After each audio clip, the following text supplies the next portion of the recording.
Hello दोस्तों, welcome to मैरिटेक with आशीष। और ये ES6 का सेकंड वीडियो है। फर्स्ट वीडियो हमारा इंट्रोडक्शन से रिलेटेड था और इस वीडियो में हम ये समझेंगे कि लेट वैग कॉन्स्ट क्या होता है। और इस वीडियो में हम समझेंगे स्कोपिंग के बारे में। और ये स्कोपिंग क्या होता है? स्कोपिंग को हम टू कैटेगराइज में डिफाइन करते हैं। पहला होता है ग्लोबल स्कोप और दूसरा होता है लोकल स्कोप। ग्लोबल स्कोप उसे कहते हैं जो हम किसी वेरिएबल को ग्लोबली डिक्लेयर करते हैं या ग्लोबली असाइन करते हैं। राइट दोस्तों। और लोकल वेरिएबल वो होता है जो हम किसी फंक्शन या ब्लॉक स्कोप के अंदर यूज करते हैं। आई होप दोस्तों आप ये अच्छे से समझ गए होंगे कि ग्लोबल स्कोप और लोकल स्कोप क्या होता है। ठीक है दोस्तों, और लोकल स्कोप को ही हम ब्लॉक स्कोप भी कहते हैं। ठीक है। तो अब हम ये समझेंगे कि अगर हमें किसी वेरिएबल को डिक्लेयर करना हो या क्रिएट करना हो तो वो हम कितनी प्रकार से कर सकते हैं। तो दोस्तों हम 3 प्रकार से कर सकते हैं। पहला होता है हमारा लेट, दूसरा होता है कॉन्स्ट और तीसरा होता है हमारा वेर। राइट दोस्तों। बट अगर हम बात करें ES5 की तो ES5 तक सिर्फ हमारे पास वेर था, हमारे पास लेट और कॉन्स्ट नहीं था। जब ES6 ने अपना न्यू वर्जन लॉन्च किया तो उसने 2 और हमें डिक्लेरेशन दिए।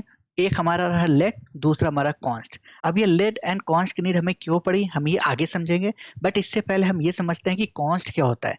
तो अगर हम बात करें कॉन्स्ट की तो कॉन्स्ट अगर हमने एक बार डिक्लेयर कर दिया तो हम दोबारा कॉन्स्ट को रीडिक्लेयर नहीं कर सकते।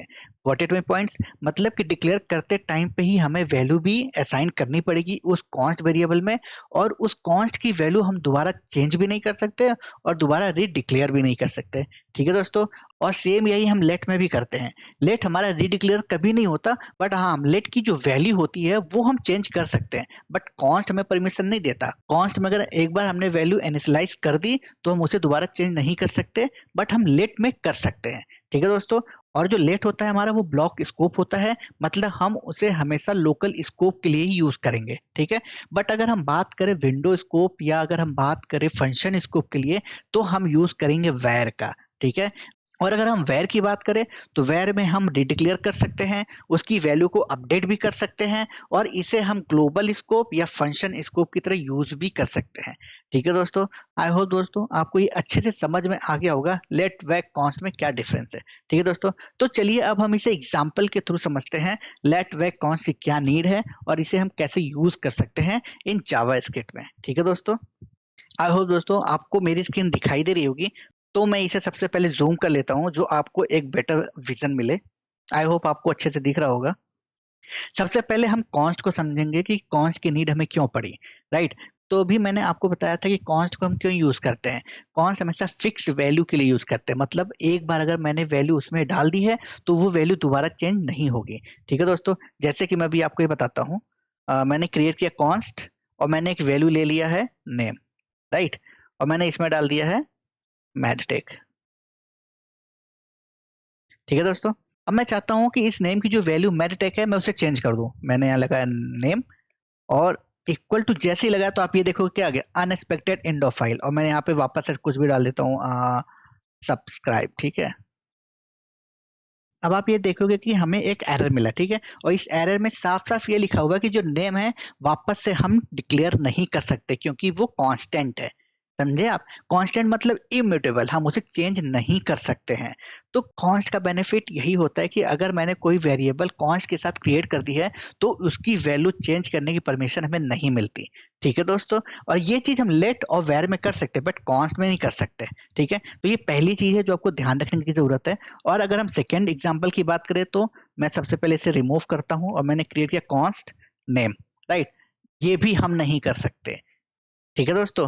इसमें क्या आपको एरर मिल रहा है कि जब आप कॉन्स्ट क्रिएट करो तो उसी टाइम पे आपको इनिशियलाइज करना पड़ेगा। यहाँ पे लिखा है मस्ट बी, मतलब आपको क्रिएट करना ही पड़ेगा। अगर आपने वैल्यू इनिशियलाइज नहीं की है तो कॉन्स्ट आपको एरर रिटर्न कर देगा। इसीलिए दोस्तों मैंने यहाँ पे सबसे पहले अपना नाम लिखा हुआ था चैनल का जो था हमारा मैरिटेक। राइट दोस्तों। ठीक है। आई होप आपको ये 2 एग्जांपल अच्छे से समझ में आ गए होंगे। ठीक है। तो अब आप ये कहोगे कि मतलब कॉन्स्ट में हम कुछ चेंज ही नहीं कर सकते। नहीं, आप चेंज कर सकते हो सिर्फ ऑब्जेक्ट, मतलब ऑब्जेक्ट की जो वैल्यू होती है वो आप चेंज कर सकते हो बट ऑब्जेक्ट का पूरा रेफरेंस नहीं चेंज कर सकते। जैसे मैं भी आपको बताता हूँ। यहाँ पे मैंने यहाँ पे यूज किया कॉन्स्ट, एक पर्सन का मैं ऑब्जेक्ट क्रिएट कर लेता हूँ पर्सन, और मैं यहाँ पे उसकी एज ले लेता हूँ। ठीक है। मैंने एज ले ली है 30 ईयर्स। ठीक है। अब यहाँ पे मैंने क्या किया, मैंने एक पर्सन नाम का ऑब्जेक्ट बनाया और उसकी प्रॉपर्टी एज और उसकी वैल्यू 30 ले ली, ठीक है। तो अगर मैं यहाँ पे इसकी वैल्यू चेंज करना चाहूंगा तो वो हो जाएगी, जैसे आप ये समझो person dot age equal to 45, right दोस्तों। अब ये देखिए यहाँ पे कोई एरर रिटर्न नहीं किया, दैट मीन्स कि वो एक्सेप्ट कर लिया। और अगर मैं इसको यहाँ पे कंसोल करके आपको दिखाऊंगा ना, तो आप ये देखोगे पर्सन, ठीक है, आप ये देखो कि इसकी वैल्यू क्या हो गई है, यहाँ पे 48 हो गई है। Got it my point. But अब मैं ये चाहता हूँ कि इस पर्सन का पूरा पूरा ऑब्जेक्ट ही मैं चेंज कर दूं, तो क्या ये पॉसिबल होगा? तो मैं भी आपको ये करके दिखाता हूँ। यहाँ पे मैं इस कोड को यहाँ कमेंट करता हूँ और यहाँ पे लिखता हूँ पर्सन, और मैं यहाँ पे कर दिया ऑब्जेक्ट एज इक्वल टू 40। अब आप देखिए दोस्तों, यहाँ पे क्या एरर आ गया, एरर आ गया पर्सन आप चेंज नहीं कर सकते क्योंकि पर्सन हमारा कांस्टेंट है, ठीक है। Got it my point. मतलब आप पर्सन के ऑब्जेक्ट का जो रेफरेंस है उसे चेंज नहीं कर सकते हो, बट उसकी वैल्यू को चेंज कर सकते हो, वो हमें परमिशन देता है, ठीक है दोस्तों। तो आप ये बात हमेशा ध्यान रखिएगा कि ऑब्जेक्ट जब भी आप क्रिएट करो तो उसकी वैल्यू चेंज करने में आप कैपेबल होगे, बट उस वैल्यू का पूरा ऑब्जेक्ट नहीं चेंज कर सकते। आई होप दोस्तों आपको कॉन्स्ट अच्छे से समझ में आ गया होगा।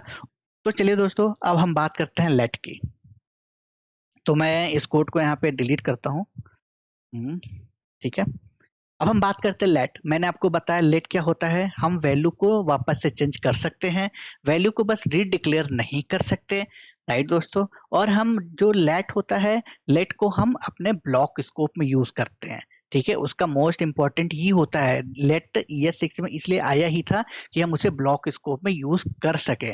तो आप ये डिफरेंस अच्छे समझ जाइए, वेर हमेशा फंक्शन स्कोप में या विंडो स्कोप में यूज करेंगे, मींस ग्लोबली, और लेट हम तब यूज करेंगे जब हमें ब्लॉक स्कोप की बात आए और लोकल स्कोप की, ठीक है। आप इन दोनों में कंफ्यूज नहीं होइएगा। तो चलिए अब हम इसे एग्जांपल से समझते हैं लेट एंड वेर के डिफरेंसेस, और हम ये भी देखेंगे कि हमें लेट कहाँ यूज करना चाहिए और हमें वेर कहाँ यूज करना चाहिए, ठीक है दोस्तों। तो मैं यहाँ पे सबसे पहले छोटे से डिफरेंस के साथ में स्टार्ट करता हूँ कि आपको क्लियर हो जाएगा कि ब्लॉक स्कोप और विंडो स्कोप में क्या डिफरेंस है। मैं यहाँ पे सबसे पहले लेट का एग्जांपल लेता हूँ, लेट नेम इक्वल टू मैडटेक, ठीक है दोस्तों। और यहाँ पे देखिए क्या किया मैंने, यहाँ पे मैंने एक वेरिएबल क्रिएट किया नेम और उसकी वैल्यू रख दी मैडटेक, और इसके साथ ही मैं एक वेर भी क्रिएट कर लेता हूँ, वेर ch नेम एम, ठीक है, शॉर्ट फॉर्म मैडटेक का, राइट। तो चलिए मैं आपको यहाँ पे एक जादू दिखाता हूँ। मैंने यहाँ पे लिखा कंसोल डॉट लॉग और मैंने यहाँ पे लिखा विंडो डॉट नेम। ओह, यहाँ पे आ गया, सॉरी। कुछ ब्राउजर की डिपेंडेंसीज होती है, अगर आपको इसका एक्चुअल देखना हो तो आप इसे कॉपी कर लो और यहाँ पे जाओ, यहाँ पे राइट क्लिक करो और इंस्पेक्ट देखो। एक्चुअली क्या होता है, ये ब्राउजर्स होते हैं, ब्राउजर जो आईडी होती है ये यूजर क्रिएट करते हैं, तो ये रिलेवेंट बनाते हैं कि वो सभी कुछ एक्सेप्ट कर ले, बट ये सही नहीं है। जो ये आपको एक कंसोल दिख रहा है ना, इसका जो आउटपुट आ रहा है वो गलत है, यहाँ पे आना चाहिए अनडिफाइंड। दैट मीन्स मैं आपको रीजन बताता हूँ। रीजन ये होता है कि जब आप लेट यूज करते हो, तो मैंने अभी आपको बताया वो होता है block scope, that means local scope. जब भी आप इस वेरिएबल को ग्लोबल डिक्लेयर करोगे और आप विंडो के थ्रू एक्सेस करना चाहोगे तो वो आपको रिटर्न करेगा अनडिफाइंड, ठीक है। और ये वेर क्या होता है, वेर हमारा होता है विंडो स्कोप, फंक्शन स्कोप और ग्लोबल स्कोप। दैट मीन्स कि अगर हम इस वेर को यहाँ पे एक्सेस करेंगे विंडो डॉट cs नेम, तो इसकी वैल्यू आ जाएगी एम्प्टी, क्योंकि हमारा जो वेर होता है वो हमारा वेब ब्राउजर को इम्पैक्ट करता है, ठीक है दोस्तों। तो मैं भी आपको यहाँ पे दिखाता हूँ, मैं इसी कोड को यहाँ पे पेस्ट किया और मैं यहाँ जैसे ही इंटर मारूंगा तो आप ये देखोगे कि विंडो डॉट नेम, जब भी मैं इस नेम को एक्सेस किया तो हमारा रिटर्न आ गया अनडिफाइंड, ठीक है। और मैं इसी कोड को यहाँ पे मैं कन्वर्ट करके ch नेम लिख दूंगा, या इसके आगे ही मैं एक और कंसोल कर लेता हूँ और करता हूँ कंसोल, ओ सॉरी, इंटर दबाने की आदत है यार, कंसोल डॉट लॉग किया विंडो डॉट ch नेम, ठीक है दोस्तों। अब जैसे ही मैं इसे इंटर करूंगा आप ये देखोगे एक की वैल्यू आई एम्प्टी और दूसरे की वैल्यू है अनडिफाइंड। दैट मीन्स कि जो हमारा विंडो नेम है वो हमारा रिटर्न करता है अनडिफाइंड, और जो हमारा ch नेम है वो हमारा रिटर्न करता है एम्प्टी। तो आपको अच्छे से समझ में आ गया होगा कि लेट और वेर हमें कहाँ यूज करना है। मतलब अगर आप ब्लॉक स्कोप की बात कर रहे हो तो सिर्फ हम लेट को यूज करेंगे, बट अगर आप विंडो स्कोप या फंक्शन स्कोप की बात कर रहे हो तो हम क्या करेंगे, यूज वेर को, ठीक है दोस्तों, तो आप ऐसे बहुत से ब्राउज़र पे ना जाएँ, आप ये ना कहें कि मुझे ये वैल्यू मिल रहा है और ये सही है। आप किसी से भी आप लड़ ना जाएँ, क्योंकि ये गलत होता है। अगर आपको एग्ज़ैक्ट इसकी वैल्यू चाहिए तो आप ब्राउज़र को इंस्पेक्ट करके आप वहाँ पे चेक कर लीजिए, क्योंकि जो ब्राउज़र ये होता है एक्चुअली यही जावास्क्रिप्ट को सपोर्ट करता है, ठीक है? आप किसी भी लैंग्वेज में आप कोई भी कोड कर लो, हमारा जो ब्राउज़र का इंटरप्रेटर है, उसे हमेशा जावास्क्रिप्ट में ही कन्वर्ट करके उसे समझता है, ठीक है दोस्तों? तो एक्चुअल वैल्यू जो होगी विंडो डॉट नेम की, उसकी वैल्यू आएगी अनडिफाइंड, अगर हमने लेट यूज करके उसे डिक्लेयर किया हुआ है। ठीक है दोस्तों, आई होप आपको अच्छे से समझ में आ गया होगा लेट और वेर में क्या डिफरेंस होता है। ठीक है दोस्तों, तो अभी हम ये बात कर रहे थे कि लेट को हम री डिक्लेयर नहीं कर सकते, तो चलिए अब हम ये देखते हैं क्या हम इसे पॉसिबल है री डिक्लेयर कर सकते हैं या नहीं। तो मैं यहाँ पे सबसे पहले इस कोड को डिलीट करता हूँ और मैंने यूज किया लेट डॉट नेम, और जैसे कि मैंने इसकी वैल्यू डाल रखी थी यहाँ पे मैड टैग, राइट, और मैं वापस से इसे डिक्लेयर करता हूँ लेट डॉट नेम। बूम दोस्तों, देखा क्या हुआ, वापस से आया। लेट को आपने डिक्लेयर कर रखा है तो वापस से रिडिक्लेयर नहीं कर सकते। ठीक है दोस्तों, तो आपको ये समझ में आ गया होगा कि कॉन्स्ट और लेट हमें रीडिक्लेरेशन की परमिशन नहीं देता। ठीक है, बट अगर हम इसकी जगह वैर यूज कर ले, तो जैसे मैंने इसको कन्वर्ट कर दिया वैर, राइट, और वापस से इसे हमने यूज कर लिया वैर। अब आप ये देखोगे कि एरर हट गया। ठीक है, कोई एरर नहीं है यहाँ पे, इस वजह से एरर आ रहा है, ये थोड़ा सा वार्निंग कि अभी मैंने यहाँ पे कोई वैल्यू असाइन नहीं की है। ठीक है, तो अगर मैं यहाँ पे कोई वैल्यू असाइन कर दूंगा टेक्स्ट, ठीक है, तो आप ये देखोगे यहाँ पे एक लिंट एरर आ रहा है, और लिंट एरर मैं आपको बाद में बताऊंगा लिंट एरर क्या होता है। एक तरह की वार्निंग होती है जो हमें लिंट एरर प्रोवाइड करता है, बट इससे जो जावास्क्रिप्ट के प्रोमिसेस है वो चेंज नहीं होते। आप वैर को वापस से रीडिक्लेयर कर सकते हो, लेट एंड कॉन्स्ट को आप रीडिक्लेयर नहीं कर सकते। ठीक है दोस्तों, आपको ये समझ में आ गया होगा। तो चलिए अब हम एक एग्जाम्पल की तरफ बढ़ते हैं, और हम ये देखेंगे कि फॉर लूप के अंदर लेट एंड वेर यूज करने के क्या कॉन्सिक्वेंसेज होते हैं। ठीक है दोस्तों, तो सबसे पहले हम यूज करते हैं वेर को फॉर लूप के अंदर। हमने ये इस कोड को हटा देते हैं और हम यहाँ पे लिखते हैं फॉर, हमने यूज किया वेर, हम एक वैल्यू लेते हैं आई इक्वल टू 0 इनिशियलाइज करते हैं। हमने यहाँ पे लिया आई की वैल्यू डिफाइन कर लिया 5 से बड़ी ना हो, और हमने आई को इंक्रीमेंट कर लिया। ठीक है दोस्तों, अब इसके बाद हमने यहाँ पे कंसोल कर लिया, और आप देखते जाना इसकी वैल्यू क्या आती है, कंसोल डॉट लॉग, और हमने यहाँ पे एक मैसेज दे लेते हैं इनसाइड, जो हमें पता हो कि इनसाइड में क्या होता है, और हमने यहाँ पे इसकी आई की वैल्यू प्रिंट करा ली। ठीक है दोस्तों, अब आप ये देखोगे इस लूप की वैल्यू क्या आ रही है, 1 से लेके 4 तक, राइट, ये तो बेस्ड हो गया हमारे पास, मतलब 0 से लेके 4 तक, राइट, ये तो बेस्ड हो गया, ये तो आउटपुट हो गया तुरंत ही। बट यहाँ नहीं, इसके बाद अगर मैं यहाँ पे कंसोल कराता हूँ तो इसकी वैल्यू क्या आती है, तो आप ये देखो कंसोल डॉट लॉग, मैंने यहाँ लिखा आउटसाइड, राइट, और मैंने इसे वापस प्रिंट किया आई। अब ये देखो दोस्तों क्या आ गया, 5। ये तो गलत हो गया, मतलब आप समझे कि ये जो होती है हमारी आई की वैल्यू, जो लास्ट वैल्यू की इंडेक्स है, वो हम आउट ऑफ द स्कोप हम एक्सेस कर सकते हैं। ठीक है, मतलब एक्सेस कर लिए, ये गलत होता है, इसीलिए हमें लेट यूज करना चाहिए फॉर लूप में।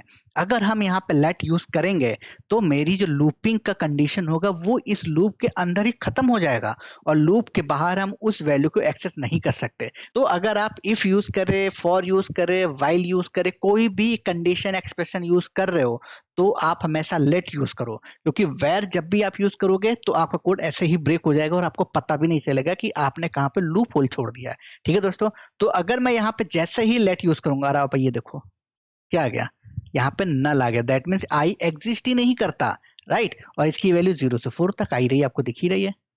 ठीक है, तो चलिए एक और एग्जाम्पल से हम इस लेट को और अच्छे से समझते हैं।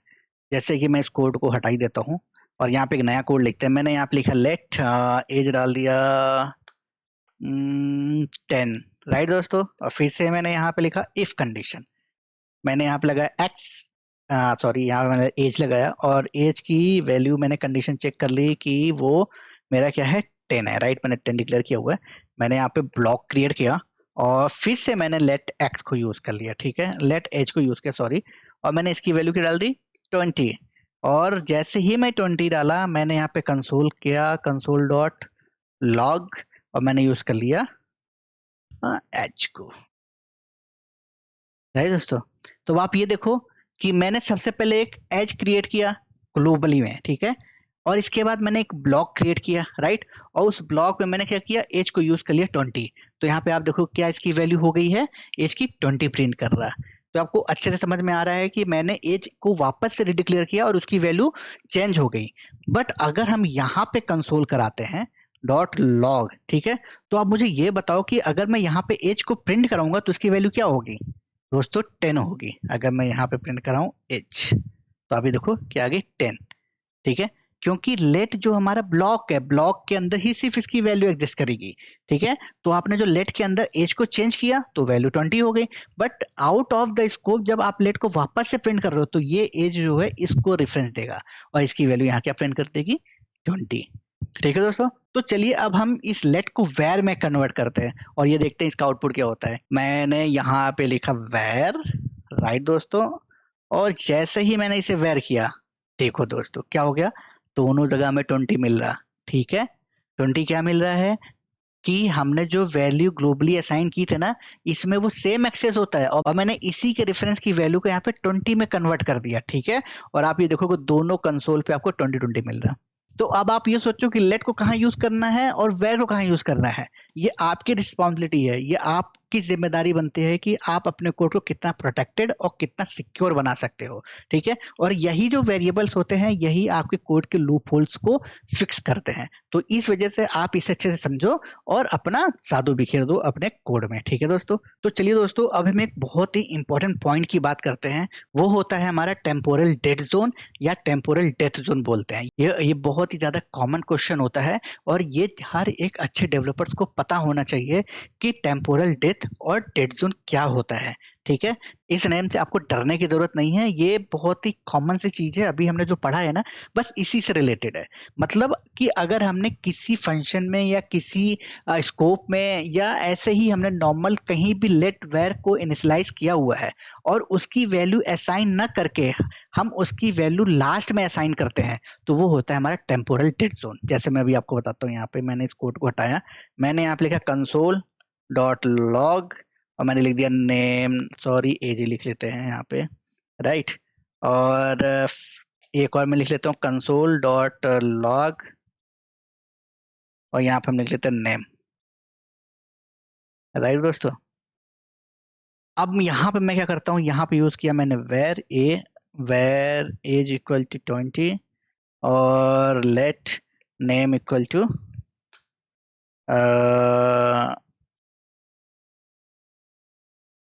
मैरिटेक, ठीक है दोस्तों। ये होता है हमारा टेम्पोरल डेड जोन।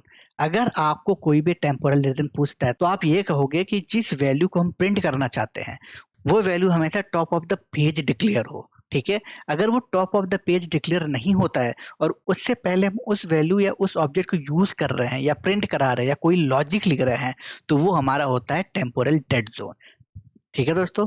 अगर हमें उस टेम्पोरल डेड जोन को फिक्स करना है तो नॉर्मल सा इस चीज को हम हाथ से कट करेंगे और ऊपर जाके यहाँ पे पेस्ट कर देंगे, ठीक है दोस्तों। तो ये हमारा हो जाता है फिक्स। अब ये टेम्पोरल डेड जोन नहीं है, ठीक है दोस्तों।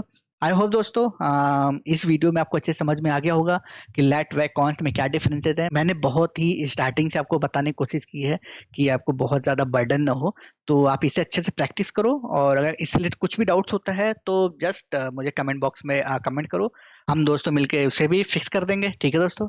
तो हम लोग नेक्स्ट वीडियो मिलते हैं, EX6 का थर्ड वीडियो होगा। उस वीडियो में हम EX6 का जो न्यू फीचर आया है एरो फंक्शन, हम उसे समझेंगे और हम ये समझेंगे कि ES6 को हम जावास्क्रिप्ट में कैसे यूज कर सकते हैं और हम अपने कोड को कितना इफेक्टिव बना सकते हैं यूजिंग द एरो फंक्शन, ठीक है दोस्तों। तो दोस्तों इस वीडियो में बस इतना ही, अब हम मिलते हैं नेक्स्ट वीडियो में। Thank you so much for watching this video.